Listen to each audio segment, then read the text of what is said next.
Uj, jā, es netīšām uzspēju rakstīt, man rakstījās pēkšņi kāds, nezinu, rādās, ka 100 stundas rakstās, bet, nu, whatever.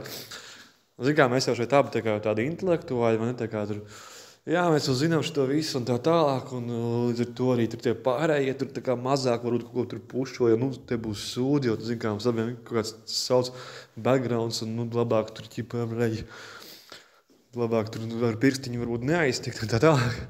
Bet, nu, tas jau var notikt ar jebkuru, vienkārši kādu randomu sīko, kaut kādu, kurš nav pārāk izglītots šajās visās lietās. Vienkārši pēkšņi uztais viņu par kaut kādu sūdu, šizoīdu eksperimentu, kurš kaut ko dzird it kā, viņš neko nesaprot, nav sanācis. Tad viņi ieliek iekšā psihanē, nahuj, un visu, un ir vienkārši var norakstīt. Tā kā, pēkšņi vienkārši kaut kāds jauns cilvēks, kurš varētu tā kā normāli dzīvot savu dzīvi, ir uzsacīts par fucking kropulu. Nu, tas nav fucking, es to neredzu, nahuj, to par kaut kādu spožo nākotni, nezinu, vai Latvijas nākotni, vai whatever, kā to varētu saukt.